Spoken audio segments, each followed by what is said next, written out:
Hello everyone, welcome to my channel. இன்னைக்கு நம்ம வீடியோவில் Tamil Nadu Samacheer 7th standard term 1ல எக்ஸைஸ் 1.6ல சேலஞ்ச் ப்ராப்ளம்ஸ் பார்க்க போகிறோம். இதில் பாருங்கள் ஃபர்ஸ்ட் சம் நமக்கு சேலஞ்ச் ப்ராப்ளமில் என்ன கொடுத்துருக்காங்க அப்படின்னா say true or falseன்னு கொடுத்துருக்காங்க. இதில் ஃபர்ஸ்ட் ரோமன் பாருங்கள், the sum of a positive integer and negative integer is always a positive integer. இதோட மீனிங் என்னென்னா ஒரு பாசிட்டிவ் இன்டிஜரையும் ஒரு நெகட்டிவ் இன்டிஜரையும் வந்து ஆட் பண்ணும்போது நம்ம கிடைக்கிற ஆன்சர் இஸ் ஆல்வேஸ் எப்பயுமே வந்து பாசிட்டிவ் இன்டிஜராக தான் இருக்கும்னு சொல்கிறாங்க. இதுக்கு நான் ஒரு எக்ஸாம்பிள் எழுதியிருக்கேன் பாருங்கள். +5 ஒரு பாசிட்டிவ் இன்டிஜர் எடுத்திருக்கேன், -10 ஒரு நெகட்டிவ் இன்டிஜர் எடுத்திருக்கேன். இது ரெண்டையும் நான் ஆட் பண்ணுறேன். அடிஷன் ரூல் என்னென்னு பார்த்தீங்கன்னா, ரெண்டு நம்பரில் வந்து ஒரு நம்பருக்கு ப்ளஸ் இன்னொரு நம்பருக்கு மைனஸ் இருக்கும்போது subtract and put greater number sign பண்ணணும். அப்போ இதில் நீங்கள் சப்ராக்ட் பண்ணிட்டீங்கன்னா உங்களுக்கு 5 கிடைக்கும், கிரேட்டர் நம்பரோட சைன் வந்து மைனஸ். பாருங்கள், இல்லை மைனஸ் சைன் தான் நமக்கு கிடச்சிருக்கு. ஓகே, அப்போ இவங்க என்ன சொன்னாங்க, ஆல்வேஸ் பாசிட்டிவ் இன்டிஜர் சொன்னாங்க. இல்லை, அது ராங் இல்லையா? அப்போ அதோட ஆன்சர் வந்து ஃபால்ஸ். ஏன்னா எப்போயுமே நம்ம 2 இன்டிஜர் வந்து ஆட் பண்ணும்போது அதோட சைனுக்கு ஏற்ற மாதிரி தான் நம்ம டிசைட் பண்ணுவோம்.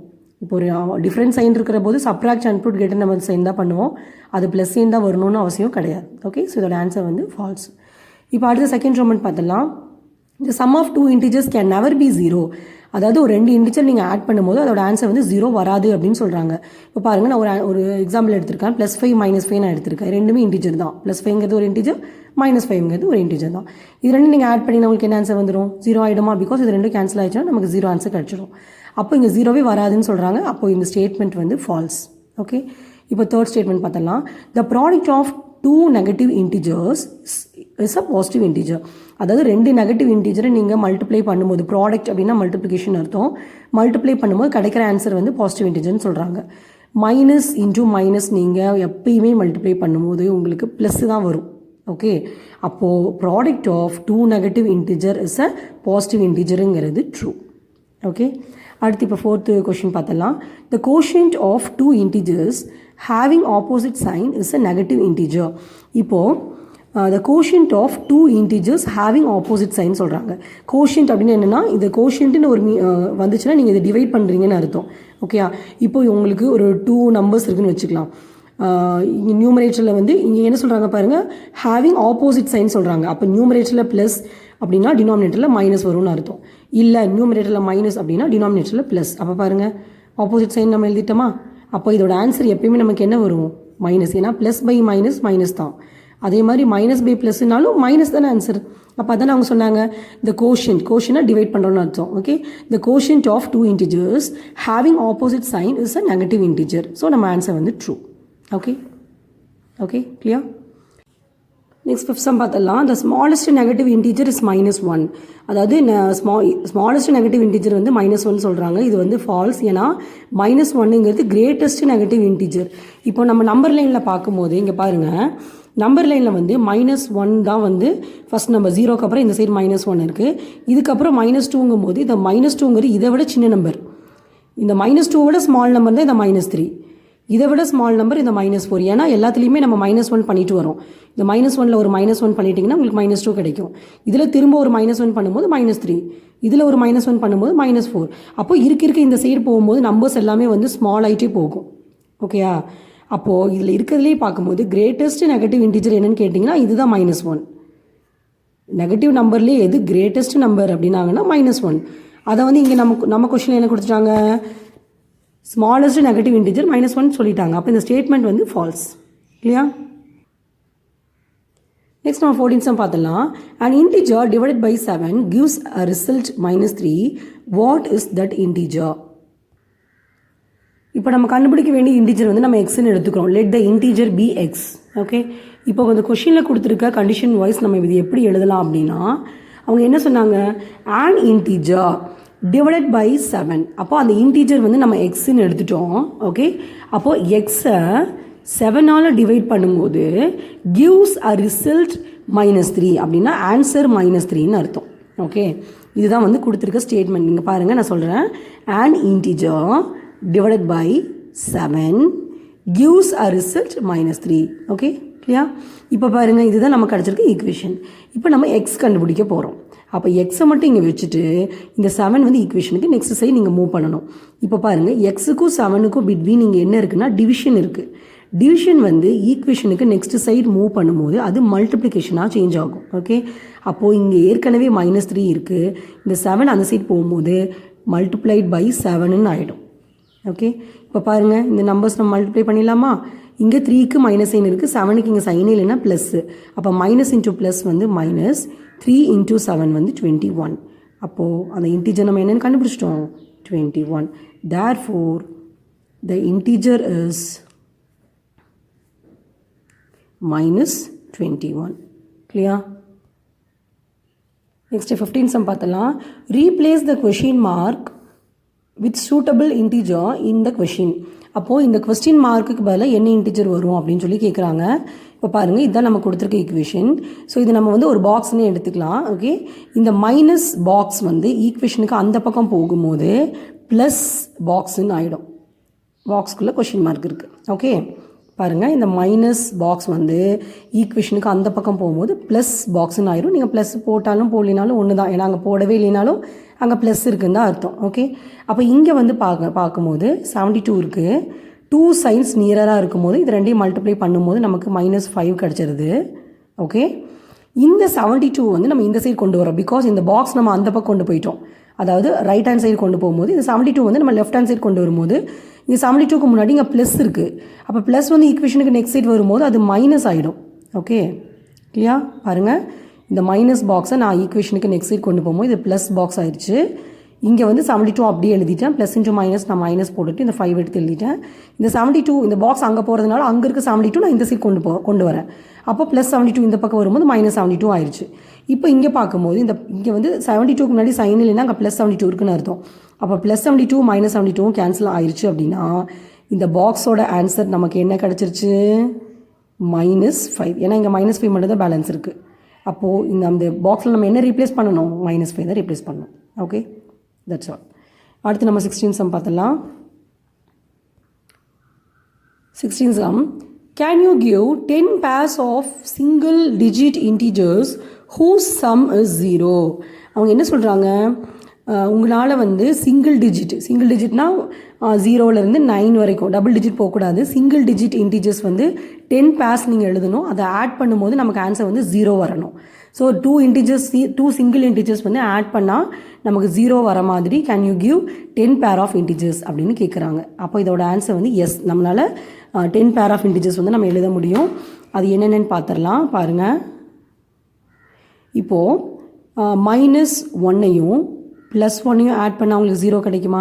இந்த ரெண்டுமே சிங்கிள் டிஜிட் நம்பர் தான். ஓகே, பாருங்கள், -1 +1 நம்ம ஆட் பண்ணும்போது நமக்கு 0 கிடைக்கும். அதே மாதிரி -2 +2நாலும் நமக்கு 0 கிடைக்கும். அதே மாதிரி -3 +3, -4 +4, -5 +5, அடுத்து -6 +6, -7 +7, -8 +8, -9 +9. இப்போ நமக்கு எவ்வளோ இன்டீஜர்ஸ் கிடச்சிருக்கு, 9 பேர் தான் கிடச்சிருக்கு. பட் அவங்க 10 பேர் கேட்குறாங்க இல்லையா? ஸோ நம்ம எழுதிடலாம் 0 + 0 இஸ் ஆல்சோ 0. ஓகேயா? ஸோ நம்ம இப்போ 10 பேர் ஆஃப் இன்டீஜர்ஸ் வந்து எடுத்து எழுதியாச்சு. கிளியா? இப்போ நம்ம 17 சம் பார்த்துடலாம். If p is equal to -15 and q is equal to 5 find அப்படின்னு சொல்லிட்டு ஒரு கொஷின் கொடுத்துட்டாங்க. இதில் பாருங்கள், p - q divided by p + q அப்படின்னு கொடுத்துருக்காங்க. இப்போது இதோட சொல்யூஷன் நம்ம எப்படி எழுதுகிறோன்னா, pன்னு இருக்கிற இடத்துல வந்து நீங்கள் -15 சப்ஸ்டியூட் பண்ணிக்கோங்க, qன்னு இருக்கிற இடத்துல நீங்கள் 5ன்னு சப்ஸ்டியூட் பண்ணிக்கோங்க. இதுதான் நம்மளோட கொஷின் பாருங்கள், p - q divided by p + q. இப்போ நான் என்ன பண்ணுறேன்னா, இந்த pன்னு இருக்கிற இடத்துல வந்து -15 நான் போட போகிறேன், qன்னு இருக்கிற இடத்துல வந்து 5ன்னு சொல்லி சப்ஸ்டியூட் பண்ண போகிறேன். அப்போ எனக்கு என்ன ஆகிடும்னா -15, pக்கு நான் -15 எழுதிட்டேன்னா இங்கே -n இருக்குது, நீங்கள் அப்படியே போட்டுக்கோங்க. qக்கு வந்து 5 எடுத்து எழுதிக்கிறேன். ஓகே, இந்த டிவிஷன் சைனையும் அப்படியே எடுத்து எழுதிக்கோங்க. pக்கு வந்து -15 எழுதிக்கோங்க. இங்கே நடுவில் என்ன சைன் இருக்குது, ப்ளஸ். ஸோ ப்ளஸ் போட்டுட்டு qவோட வேல்யூ வந்து 5 இருக்குது, நான் எடுத்து எழுதியாச்சு. இல்லையா? பார்த்தீங்களா? pக்கு -15, qக்கு 5. பட் இங்கே இருக்க மைனஸு, டிவிஷனு, ப்ளஸ்ஸு, இந்த ப்ராக்கெட் எல்லாமே அப்படியே பார்த்து எழுதிக்கோங்க. ஓகே, இப்போது இந்த ஃபஸ்ட்டு ப்ராக்கெட்ஸில் நீங்கள் பார்க்கும்போது 2 நம்பர் இருக்குது. அந்த 2 நம்பர்ஸ்க்குமே வந்து -n கொடுத்துருக்காங்க. அப்போ நம்ம என்ன பண்ணுவோம், ஆட் பண்ணி -n பண்ணுவோமா? அப்போ இதை ஆட் பண்ணிட்டிங்கன்னா உங்களுக்கு 20 கிடைக்கும். -n போட்டிங்கன்னா -20 ஆகிடும். ஓகே, இங்கே டிவைடட் பை. ஓகே, இங்கே பாருங்கள், இந்த நம்பருக்கு மைனஸ் இருக்குது, இந்த நம்பருக்கு ப்ளஸ் இருக்குது. அப்போ சப்ராக்ட் அன்புட் கிரேட்டர் நம்பர் சைன் பண்ணும்போது நீ இது ரெண்டையும் சப்ராக்ட் பண்ணிட்டீங்கன்னா உங்களுக்கு 10 ஆகிடும். கிரேட்டர் நம்பர் சைன் வந்து -1, ஏன்னா 15 தான் கிரேட்டர் நம்பர். அப்போ -10 கிடச்சிடும். அப்போது இது நம்ம எப்படி எழுதலாம் அப்படின்னா -20 டிவைடட் பை -10ன்னு எழுதலாம். இப்போது நம்ம வந்து டிவிஷன் ஆஃப் இன்டிஜர்ஸில் படித்தோம். நியூமரேட்டர்லேயும் மைனஸ், டினாமினேட்டர்லேயும் மைனஸ்னால் ஆன்சருக்கு ப்ளஸ்ன்னு நம்ம படிச்சிருக்கோம். ஓகே, இப்போ கேன்சல் பண்ணும்போது உங்களுக்கு 0 கூட 0 கட் ஆயிடுச்சு அப்படின்னா நம்மளோட ஆன்சர் வந்து 2/1. நான் நிறைய டைம் சொல்லியிருக்கேன், டினாமினேட்டரில் நம்ம 1 எழுதணும்னு அவசியம் இல்லை. ஸோ இதோட ஆன்சர் வந்து +2. ஓகே, நெக்ஸ்ட் நம்ம 18 சம் பார்த்துலாம். If the letters in the English alphabets A to M represent the number from 1 to 13 respectively and N represents 0 and the letters O to Z correspond from -1 to -12, find the sum of integers for the names given below அப்படின்னு சொல்லிட்டு ஒரு 2 questions கொடுத்துருக்காங்க. இதோட meaning என்ன அப்படின்னு பார்த்தீங்கன்னா, English ஆல்ஃபபெட்டில் வந்து ஏலேருந்து M வரைக்கும் இருக்கிற இந்த லெட்டர்ஸ்க்கு வந்து அவங்க என்ன நம்பர்ஸ் கொடுத்துருக்காங்கன்னா 1லேருந்து 13 வரைக்கும் கொடுத்துருக்காங்க. இங்கே பாருங்கள், ஏலேருந்து M வரைக்கும் 1லேருந்து 13 லைனாக கொடுக்க சொல்லியிருக்காங்க. நான் எழுதியிருக்கேன் பாருங்கள், ஏக்கு 1, பிக்கு 2, அதே மாதிரி நான் லைனாக M வரைக்கும் கொடுத்துட்டு எனக்கு 13 நம்பர்ஸ் கிடச்சிருச்சு. அடுத்து என்ன சொல்கிறாங்க, N ரெப்ரசன்ட் 0. அப்போ Nனுக்கு வந்து 0 வருமாமா. ஸோ 0 போட்டுட்டேன். அடுத்து பாருங்கள், O to Z correspond from -1 to -12. அப்போ ஓலேருந்து -1, -2, -3 எல்லாம் நீங்கள் கொடுத்துட்டே வரும்போது கரெக்டாக இசட்டுக்கு வந்து என்ன வந்துடும், -12 கிடச்சிடும். இப்போ find the sum of integers அப்படின்னு சொல்லி கொடுத்துட்டாங்க. இப்போ நீங்கள் வந்து ஃபஸ்ட் கொஷின் என்ன, ஒரு எக்ஸாம்பிள் அவங்க போட்டு காமிச்சிருக்க பாருங்கள், மேத் அப்படின்னு சொல்லிட்டு ஒன்று போட்டு காமிச்சிருக்காங்க. எம்முக்கு இந்த வேல்யூ, ஏக்கு TH இதெல்லாம் போடும்போது உங்களுக்கு இந்த ஆன்சர் வருது. ஓகே, இல்லை ஃபஸ்ட்டு ரோமன் என்னென்னு பார்த்தீங்கன்னா யுவர் நேம், உங்கள் நேம் நீங்கள் எழுதி அதுக்கு வந்து என்ன வேல்யூ வருது அப்படிங்கிறது நீங்கள் கண்டுபிடிக்கணும். ஓகே, இது நீங்கள் ஒர்க் அவுட் பண்ணிடுங்க. இப்போ நான் இந்த செகண்ட் ரோமன் போட்டு காமிக்கிறேன். சக்ஸஸ்க்கு வந்து சம் ஆஃப் த இன்டிஜர்ஸ் வந்து என்ன வரும் அப்படின்னு கேட்குறாங்க. இப்போ பாருங்கள், நான் செகண்ட் கொஷின் எடுத்து எழுதிட்டேன், சக்ஸஸ் எழுதிட்டேன். இப்போ பாருங்கள், எஸ்ஸுக்கு என்ன வேல்யூ இருக்குதுன்னு பார்த்தீங்கன்னா -5 இருக்குது. நான் எடுத்து எழுதிக்கிறேன். எஸ் வந்து -5 ப்ளஸ் யூ என்னது -7 ப்ளஸ் சி பார்த்தீங்கன்னா 3 இருக்குது ப்ளஸ் இன்னொரு சியும் 3 தான். அப்புறம் இ பார்த்தீங்கன்னா 5 இருக்கா. அப்புறம் எஸ் வந்து -5 இருக்கா. ஸோ -5 எடுத்து எழுதிடலாம். இங்கே இன்னொரு எஸ் இருக்கு இல்லையா. ஸோ இங்கே -5 எடுத்து எழுதிடுறேன். ஓகே, இப்போது அடுத்த லைனில் நம்ம என்ன பண்ணுறோம், இந்த 2 சைன்ஸ் வர இடத்துல அது நம்ம மல்டிப்ளை பண்ணி ஒரே சைனாக எழுதும் போது இங்கே ப்ளஸ் இன்ட்டு மைனஸ் ஏதாவது வந்துடும். அப்புறம் இந்த +3 +5 இங்கே பார்க்கும்போது -5 கிடைக்கும். இங்கேயும் வந்து -5 கிடைக்கும். Because plus into minus. இப்போ பாருங்கள், இந்த +5ம் -5ம் கேன்சல் ஆயிரும். ஓகே, அடுத்து நான் உங்களுக்கு ஒரு சம்மில் சொல்லியிருக்கேன், இந்த மாதிரி மைனஸ் சைன் ப்ளஸ் சைன் எல்லாமே மிக்ஸ் ஆகி வரும்போது நீங்கள் எந்தெந்த நம்பர்ஸ்க்கெல்லாம் மைனஸ் சைன் இருக்கோ இது எல்லாத்தையும் ஆட் பண்ணி மைனஸ் சைன் போட்டுக்கோங்க. ஓகேயா, அப்போ இங்கே பாருங்கள், எந்தெந்த நம்பருக்குலாம் மைனஸ் சைன் இருக்குதுன்னு பார்த்தீங்கன்னா இந்த நம்பருக்கு அப்புறம் இந்த நம்பருக்கு. அப்போ இது ரெண்டையும் ஆட் பண்ணிட்டோம்னா 5 + 7 வந்து 12 கிடைக்கும். அது கூட ஒரு 5 ஆட் பண்ணிட்டீங்கன்னா உங்களுக்கு 17 ஆகிடும். அதோட சைன் மைனஸ், ஏன்னா நம்ம மைனஸ் இருக்க நம்பர்ஸ் எல்லாம் ஆட் பண்ணி minus sign போட்டுக்கிட்டோம்.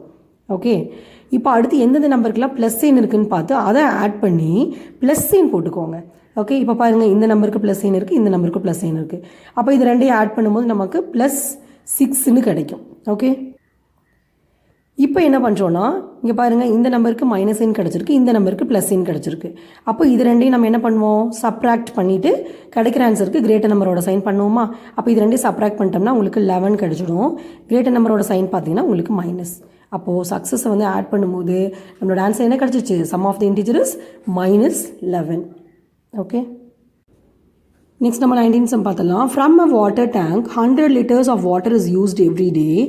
After 10 days there is 2000 liters of water in the tank. How much water was there in the tank before 10 days? இந்த கொஷினுக்கு என்ன மீனிங் அப்படின்னு பார்த்தீங்கன்னா, ஒரு வாட்டர் டேங்க்கில் வந்து 10 டேஸ்க்கு அப்புறம் 2000 liters ஆஃப் வாட்டர் வந்து இருக்குது. ஓகே, அப்போது அந்த 10 டேஸ்க்கு முன்னாடி எவ்வளோ வாட்டர் இருந்துச்சு அப்படிங்கிறது தான் கொஷின். ஓகே, அப்போது இதில் என்ன சொல்கிறாங்க, இந்த லைனில் அவங்க என்ன சொல்கிறாங்கன்னா, ஒரு நாளைக்கு 100 liters ஆஃப் வாட்டர் வந்து யூஸ் பண்ணியிருக்காங்க. அப்போது 10 டேஸ்க்கு அவங்க எவ்வளோ யூஸ் பண்ணியிருப்பாங்க அப்படிங்கும்போது நான் ஆல்ரெடி உங்கள்கிட்ட சொல்லியிருக்கேன், 1 கொடுத்து மெனி கேட்டாங்கன்னா நீங்கள் மல்டிப்ளை பண்ணுவோம். அதாவது ஒரு நாளைக்கு 100 liters யூஸ் பண்ணுறாங்க அப்படின்னா 10 டேஸ்க்கு எவ்வளோ யூஸ் பண்ணியிருப்பாங்க. அப்போ என்ன பண்ணுவோம், 10 × 100 மல்டிப்ளை பண்ணுவோமா, அப்போ 1000 litersனு கிடைக்கும். அப்போது 10 டேஸில் வந்து அவங்க 1000 liters வந்து யூஸ் பண்ணிட்டாங்க. ஓகே, இப்போ 10 டேஸ்க்கு அப்புறம் அவங்க வாட்டர் அந்த டேங்க்கில் எவ்வளோ வாட்டர் இருக்குன்னா 2000 லிட்டர்ஸ் இருக்குது. அப்போது பிஃபோர் 10 டேஸ் எவ்வளோ இருந்திருக்கும்? இப்போ இருக்க அந்த 2000 ப்ளஸ் யூஸ் பண்ணது எவ்வளோன்னா ஒரு 1000. அப்போ அது ரெண்டையும் ஆட் பண்ணும்போது உங்களுக்கு 3000 லிட்டர்ஸ் வந்து கிடைக்கும். ஓகே, இப்போ பாருங்கள், நான் இதை எழுதி காமிக்கிறேன். இப்போ பாருங்கள், நான் சொல்யூஷன் எழுதியிருக்கேன். 19th sum, quantity of water in the tank after 10 days. அப்போது ஆஃப்டர் 10 டேஸ் அந்த வாட்டர் டேங்க்கில் எவ்வளோ வாட்டர் இருந்தது அப்படின்னா 2000 லிட்டர்ஸ்.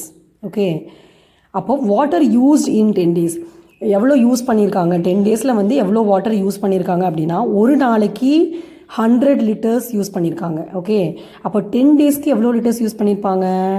10 × 100. அப்போது 10 × 100 மல்டிப்ளை பண்ணிங்கன்னா உங்களுக்கு 1000 லிட்டர்ஸ் ஆஃப் வாட்டர் வந்து அவங்க 10 டேஸில் யூஸ் பண்ணிட்டாங்க. ஓகே, இப்போது அவங்க நம்மகிட்ட என்ன கொஷின் கேட்குறாங்க?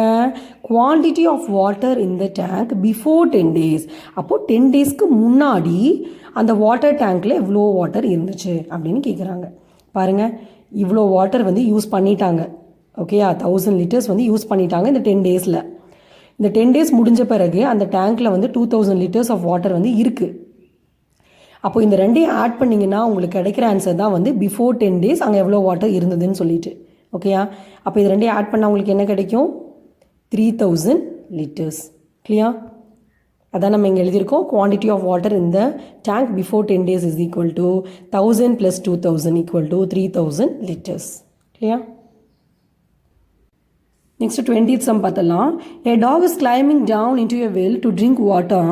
In each jump it goes down 4 steps. The water level is in 20th step. How many jumps does the dog take to reach the water level?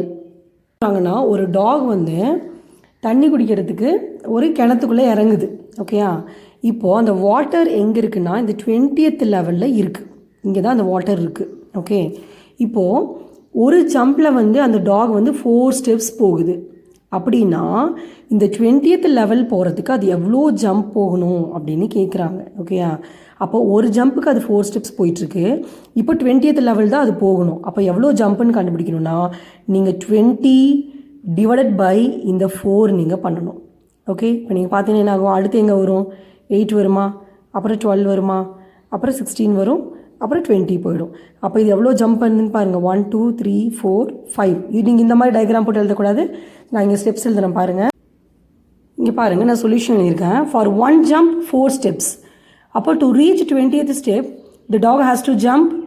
என்ன பண்ணணும்னு சொல்லியிருக்கேன்? 20 வந்து 4ஆல் டிவைட் பண்ணணும். ஓகே, அப்போ டிவைட் பண்ணிட்டீங்கன்னா உங்களுக்கு 1 4s are 4, 5 4s are 20. அப்போ நம்மளோட ஆன்சர் என்னது? 5. அப்போது 5 ஜம்ப்ஸ் பண்ணோம்னா தான் டாக் வந்து 5 ஜம்ப்ஸ் பண்ணுச்சுன்னா அது 20th ஸ்டெப் வந்து ரீச் ஆகும். Okay, clear? நெக்ஸ்ட் நம்ம கொஸ்டின் நம்பர் 21 பார்த்துடலாம். Kannan has a fruit shop. He sells 1 dozen banana at a loss of ₹2 each because it may get rotten next day. What is his loss? Kannan வந்து ஒரு fruit shop வச்சுருக்காங்க. அவர் வந்து ஒரு dozen banana வந்து ஒரு பனானாக்கு வந்து ₹2 சொல்லிட்டு லாஸ்ட்டில் வந்து அவர் சேல் பண்ணியிருக்கிறாரு. ஓகே, ஏன் அப்படின்னா because it may get rotten next day, அது நெக்ஸ்ட் டேயில் வந்து கெட்டு போயிடும் அப்படிங்கிறதுனால அவர் என்ன பண்ணுறாருன்னா ஒரு பனானாக்கு ₹2 லாஸ் ஆகிற மாதிரி ஒரு டசன் பனானா வந்து அவர் வந்து சேல் பண்ணியிருக்கிறாரு. ஓகே, அப்போ ஒரு டசனுங்கும் போது அதில் டோட்டலாக நமக்கு 12 பனானாஸ் இருக்குது. What is his loss? அப்போ அவருக்கு எவ்வளோ லாஸ் ஆச்சு அப்படின்னு கேட்குறாங்க. ஓகே, பாருங்கள், நான் சொல்யூஷன் எழுதியிருக்கேன். லாஸ் ஃபார் 1 பனானா, ஒரு பனானாக்கு அவருக்கு எவ்வளோ லாஸ் ஆச்சு அப்படின்னா ₹2. ஓகே, இப்போ லாஸ் ஃபார் 12 பனானாஸ் அப்படின்னா ஏன் நான் 12 பனானாஸ் எழுதுறேன்னா 1 டசனுக்கு 12 இருக்குது. ஓகேயா, அவர் ஒரு டசனுக்கு வந்து ஒரு டசன் பனானா சேல் பண்ணியிருக்கிறாரு. அப்போ அவரோட லாஸ் எவ்வளோன்னு கேட்குறாங்க. ஓகே, ஸோ நம்ம என்ன பண்ண போகிறோன்னா ஒரு பனானாக்கு வந்து ₹2 லாஸ்னா 12 பனானாஸ்க்கு எவ்வளோ லாஸு, அதாவது 1 கொடுத்து மெனி கேட்குறாங்க. அப்போ மல்டிப்ளை பண்ணுவோம் இல்லையா? அப்போ மல்டிப்ளை பண்ணிடலாமா? 12 வந்து நம்ம 2ஆல் மல்டிப்ளை பண்ணிட்டோம் அப்படின்னா நம்மளோட ஆன்சர் வந்து 24. ஓகே, அப்போ அவரோட லாஸ் எவ்வளோ ஆயிடுச்சு? ₹24. Therefore his loss is ₹24. Clear? Next question number 22 பார்த்தலாம். A submarine was situated at 650 feet below the sea level. If it descends 200 feet, what is it's new position. அதாவது ஒரு சப்மரைன் வந்து water லெவல்லேருந்து கீழே 650 ஃபீட்டில் இருக்குது. ஓகே, திரும்ப அது டிஸ்டன்ஸ் அப்படின்னா திரும்ப கீழே போகுது. எவ்வளோ ஃபீட் அப்படின்னா 200 ஃபீட் கீழே போச்சுன்னா அதோட நியூ பொசிஷன் என்ன அப்படின்னு சொல்லி கேட்குறாங்க. ஓகே, இப்போ ஆல்ரெடி வந்து 650 ஃபீட்டில் இருக்குன்னா அது கூட திரும்ப இன்னொரு 200 நீங்கள் ஆட் பண்ணிட்டீங்கன்னா அதோட நியூ பொசிஷன் என்னங்கிறது நமக்கு கிடச்சிடும். ஓகே, இப்போ பாருங்கள், நான் சொல்யூஷன் எடுத்து எழுதியிருக்கேன். Initial position of submarine. First அந்த சப்மரைன் எங்கே இருக்குது அப்படின்னா 650 ஃபீட்டில் இருக்குது. பிலோ த வாட்டர் லெவல் தான். ஓகே, 650 ஃபீட்டில் இருக்குது. இப்போ அதோட நியூ பொசிஷன் என்ன அப்படின்னா நான் எழுதுகிறேன் பாருங்கள். It's new position equal to, இப்போ ஆல்ரெடி அது 650 ஃபீட்டில் இருக்குது, திரும்ப அங்கேருந்து 200 ஃபீட் வந்து கீழே போகுது. ஓகே, அப்போ இது ரெண்டையும் நம்ம ஆட் பண்ணிட்டோம் அப்படின்னா நமக்கு வந்து 850 கிடைக்குது. 850 feet below the sea level நீங்கள் எழுதணும். ஓகே, பாருங்கள், நான் எழுதிட்டேன். Therefore its new position is 850 feet below the sea level. அதாவது sea லெவலில் இருந்து அது 850 ஃபீட் வந்து கீழே இருக்குது அப்படின்னு சொல்கிறாங்க. கிளியர்? நெக்ஸ்ட் நம்ம கொஸ்டின் நம்பர் 23 பார்த்துடலாம். In a magic square given below, each row, column and diagonal should have the same sum. Find the values of x, y and z. இதுதான் உங்களுக்கு நம்ம கொடுத்துருக்கிற மேஜிக் ஸ்கொயர். இப்போ பாருங்கள், நான் மேஜிக் ஸ்கொயர் எடுத்து நான் ட்ரா பண்ணியிருக்கேன். அவங்க கொஷினில் என்ன சொல்கிறாங்க அப்படின்னா each row, column and diagonal should have the same sum. அப்படின்னு என்ன அர்த்தம்னா ரோங்கிறது இதுதான் ரோ. ஹரிசான்டலாக தெரியுது பார்த்தீங்களா? ஹரிசான்டல் டோட்டலாக எவ்வளோ ஹரிசான்டல் லைன் இருக்குது? 1 2 3. இது வந்து ரோன்னு சொல்லுவோம். காலம் அப்படின்னா இதுதான் காலம். வெர்டிக்கல் லைன் தான் காலம் சொல்லுவோம். பாருங்கள், 1 2 3 இது வந்து காலம். டயகனல் அப்படின்னா எக்ஸ் ஷேப்பில் வருது பாருங்கள். இந்த 3 இருக்கா? இந்த லைனும் இது வந்து ஒரு டயகனல், அப்புறம் இந்த 3ங்கிறது இன்னொரு டயகனல். ஓகே, அப்போது இந்த எல்லாத்தையும் ஆட் பண்ணால் நம்மளோட அதுக்கு வந்து எல்லாத்துக்குமே வந்து சேம் சம்னா அடிஷன். எல்லாத்தையும் இது ஆட் பண்ணும்போது கிடைக்கிற ஆன்சர் வந்து சேமாக இருக்கும் அப்படின்னு சொல்கிறாங்க. அதாவது இப்போ பாருங்கள், இந்த வேல்யூ இது நம்ம 3 ஆட் பண்ணுறோன்னு வச்சுக்கோங்க, ஒரு ஆன்சர் வருமா? திரும்ப இந்த 3 ஆட் பண்ண ஒரு ஆன்சர் வருமா? இந்த 3 ஆட் பண்ண ஒரு ஆன்சர் வருமா? அதே மாதிரி இப்படி எடுத்துட்டோம்னா காலம் வைஸ் எடுத்துட்டாலும் டயகனல் வைஸ் எடுத்தாலும் எல்லாத்துக்குமே நமக்கு சேம் ஆன்சர் வருதுன்னு சொல்கிறாங்க. ஓகே, அப்படின்னா x, y and z values என்னன்னு சொல்லி கண்டுபிடிக்க சொல்லியிருக்காங்க. இப்போ நம்ம ஆட் பண்ணிக்கலாம். பாருங்கள், நான் ஃபஸ்ட் ரோ ஆட் பண்ணுறேன். இங்கே வந்து 1 இருக்குது, -10 இருக்குது. அப்போ 1க்கு முன்னாடி இங்கே ப்ளஸ் சைன் இருக்குதுன்னு அர்த்தம். அப்போ ப்ளஸ் சைன் மைனஸ் சைன் வரும்போது நம்ம என்ன பண்ணுவோம்? யூஸ்வலாக subtract and put greater number sign பண்ணுவோமா? அப்போ 10ல் 1 மைனஸ் பண்ணிட்டீங்கன்னா உங்களுக்கு 9 கிடைக்கும். இதில் கிரேட்டர் நம்பர் சைன் பார்த்தீங்கன்னா உங்களுக்கு மைனஸ் ஆகிடும். ஓகே, அப்போ இந்த 2 நம்பர் மட்டும்தான் நம்மளால் ஆடோ சப்ராக்டோ பண்ண முடியும். பிகாஸ் இந்த எக்ஸுங்கிறது வந்து அன்லைக் டேர்ம்ஸ். இது ரெண்டும் வந்து லைக் டேர்ம், ஏன்னா இது ரெண்டும் நம்பராக இருக்குது. ஓகே, அப்போ இது ரெண்டும் வந்து லைக் டேர்ம்ஸ். ஓகே, இது வந்து எக்ஸுங்கிறது இது ஒரு வேரியபிள். அப்போ நம்பரை கொண்டு போய் நம்ம வேரியபிள் கூட ஆட் பண்ணக்கூடாது. இது நீங்கள் 9x நீங்கள் எழுதுனா அது தப்பு. பிகாஸ் நம்ம நம்பரை கூட நம்பரை தான் ஆட் பண்ணோம். வேரியபிள் டேர்ம் இருந்ததுன்னா அந்த டேர்ம் கூட இன்னொரு வேரியபிள் டேர்மை தான் ஆட் பண்ணோம். ஓகே, அப்போ தான் அதுதான் நம்ம வந்து லைக் டேர்ம்ஸ்னு சொல்லுவோம். இப்போ இந்த 9ம் இந்த எக்ஸும் வந்து அன்லைக் டேர்ம். ஏன்னா 9ங்கிறது ஒரு நம்பர், அதாவது கான்ஸ்டன்ட். எக்ஸுங்கிறது ஒரு வேரியபிள். அப்போ 9x ஆட் பண்ணக்கூடாது. ஸோ நம்ம என்ன பண்ணிடலாம்? அப்படியே ப்ளஸ் எக்ஸ்னு போட்டு எழுதிக்கோங்க. இல்லையா? அதே மாதிரி இதில் பார்க்கும்போது இந்த 2 நம்பர் தான் நம்மளால் ஆடோ இல்லை சப்ராக்டோ பண்ண முடியும் அக்கார்டிங் டு த சைன். ஏன்னா இது ரெண்டும் லைக் டேர்ம்ஸ். அப்போ இங்கே மைனஸ் சைன் இருக்குது, இங்கேயும் மைனஸ் சைன் இருக்குது. இது ரெண்டையும் ஆட் பண்ணி நம்ம மைனஸ் சைன் பண்ணிட்டோம்னா நமக்கு -5ன்னு கிடைக்கும். இந்த ஒய் வந்து அப்படியே எடுத்து எழுதிக்கோங்க, ப்ளஸ் ஒய்னு எடுத்து எழுதிக்கோங்க. ஓகே, அதே மாதிரி இதுலேயும் இந்த 2 நம்பர் தான் நம்மளால் சப்ராக்டோ ஆடோ பண்ண முடியும். சைன் பார்க்கும்போது மைனஸ் இங்கே ப்ளஸ். அப்போ subtract and put greater number sign பண்ணும்போது உங்களுக்கு -2 கிடச்சிடும். இந்த இசட்டை அப்படியே எடுத்து எழுதிக்கோங்க.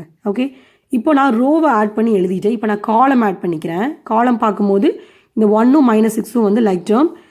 இது ரெண்டையும் நம்ம subtract and put greater number sign பண்ணும்போது உங்களுக்கு இதோட ஆன்சர் வந்து -5ன்னு கிடைக்கும். இந்த ப்ளஸ் ஒய் அப்படியே எடுத்து எழுதிக்கோங்க.